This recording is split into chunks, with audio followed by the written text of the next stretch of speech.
popsicle. Yummy.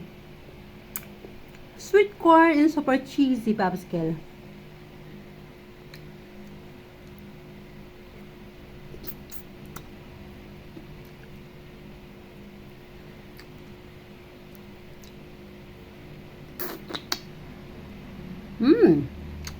So good.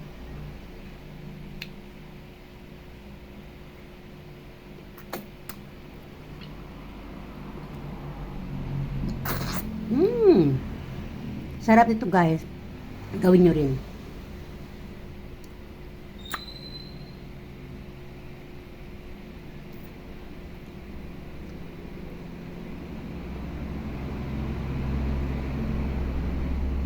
Halika mga best, gawa tayo ng popsicle gamit ang ating flavored cheesy sweet corn.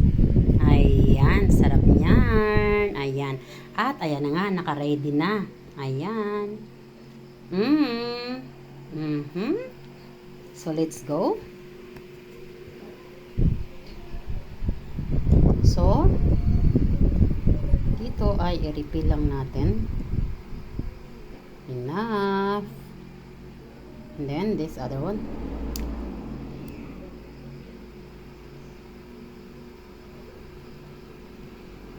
And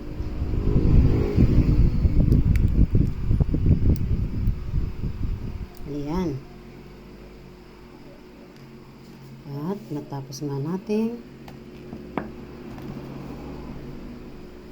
Lagay natin ng cover. Ibababa ko lang muna ang phone kasi hindi ko siya makatatakpan pag hawak ko ang phone. So, ayan mga best.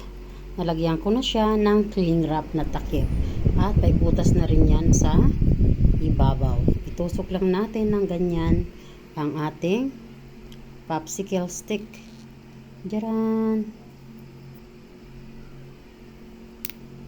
Ayan. O, diba? Ilalagay na natin yan sa freezer. Lagay natin sa freezer ng about 4 hours. Or mas matagal, whole night, mas masarap. Kasi masyado na siyang matigas. Then, mas masarap kainin. Then, see you later. Ayan nga guys, yung ating popsicle ay ready na.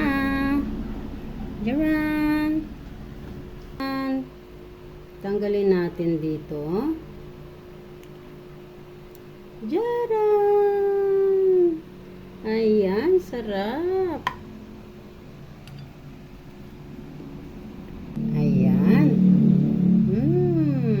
Ating popsicle.